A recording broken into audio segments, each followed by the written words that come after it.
Hey everyone, welcome back to our channel. In today's video, we are diving into a detailed repair guide for the Voopoo G2 mini kit. If you are dealing with sensor issues and want to ensure your device stays in top shape without causing any damage to the battery or chip, you are in the right place. Let's get into it. First things first, let's talk about the issue at hand. If your Voopoo G2 mini kit is not performing as expected, or if you are experiencing issues with the sensor, it's really crucial to address it properly. We'll focusing on replacing the sensor in this video. Make sure to handle all components with care to avoid any further damage. Before we begin, here what you all need: a small screwdriver set, tweezers, a new sensor, and some anti-static gloves. Having these tools ready will make the process smoother and safer. The main question is how you will get a new sensor. So if you are using any disposable device, the disposable device is finished, so you can open it and get the sensor from it. Alright, let's start by opening up the Voopoo G2 mini kit.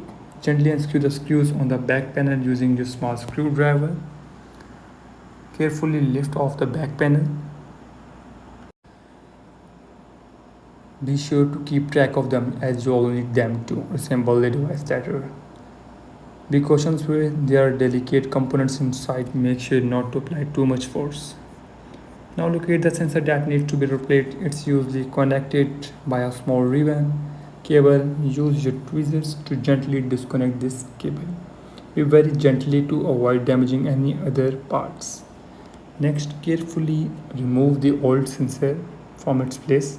If it's stuck, a gentle wiggle should help free it. Just be patient and avoid using excessive force on the device.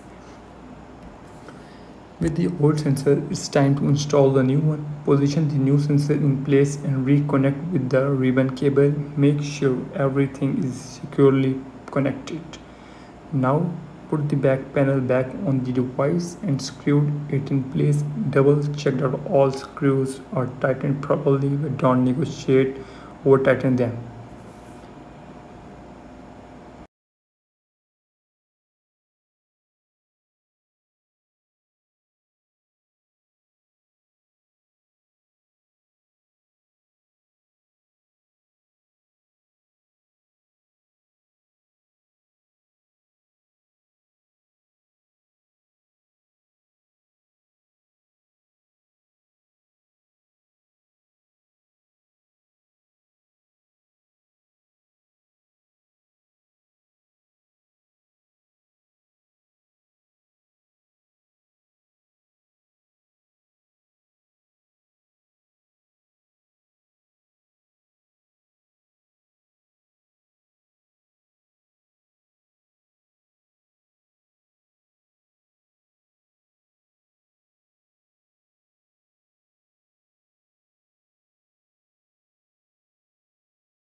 Now put the back panel back on the device and screw it in place.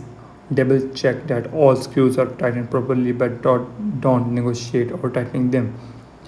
Once everything is back together, it's time to power up the device.